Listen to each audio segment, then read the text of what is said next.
Claude Ameisen, merci beaucoup de nous prêter au petit jeu des prolongations de ce forum. Le forum Changer d'air. Par où on commence pour changer d'air?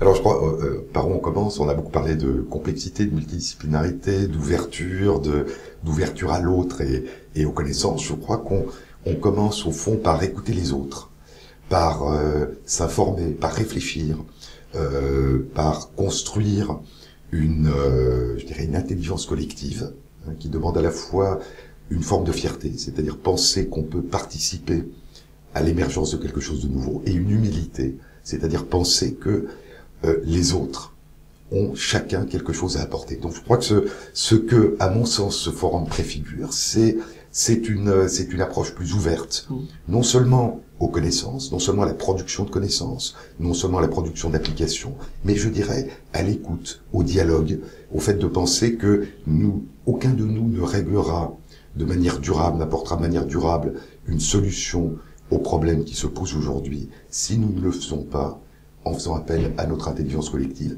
et à notre générosité. C'est-à-dire au fond, au fait que le problème n'est pas tant qu'une partie d'entre nous réussisse à régler les problèmes au mieux aux dépens des autres, mais que nous fassions en sorte, et ça a été dit, hein, de construire et de partager cette commune humanité. Alors vous qui êtes président du Comité consultatif national d'éthique, vous êtes censé forcément rencontrer de l'intelligence face à vous, de l'intelligence chez les politiques, de l'intelligence chez les dirigeants, de l'écoute. Est-ce que c'est quelque chose que vous rencontrez régulièrement, ou est-ce que c'est une... Ce qui est important, je crois, comme exemple, hein, c'est un peu la façon dont le comité a été construit, a été créé il y a 30 ans et dont il fonctionne. En fait, qu'est-ce qu'un comité comme le Comité consultatif national d'éthique?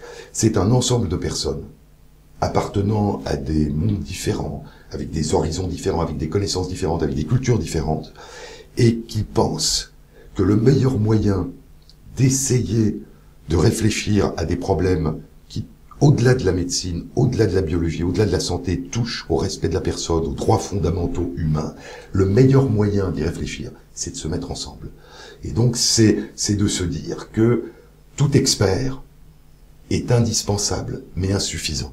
Et qu'il faut partager cette connaissance et essayer au fond de réfléchir au-delà de ce que nous apprend les connaissances. D'une certaine façon, les connaissances nous permettent de mieux comprendre, mais elles ne nous dictent pas ce qu'il convient de faire.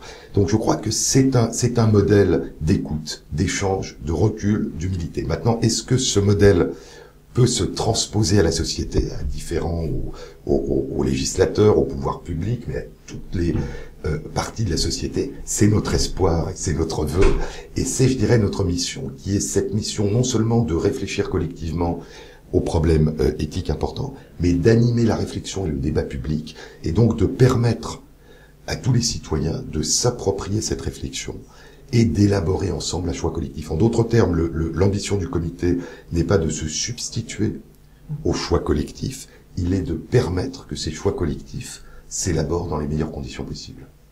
Merci beaucoup, professeur. Merci.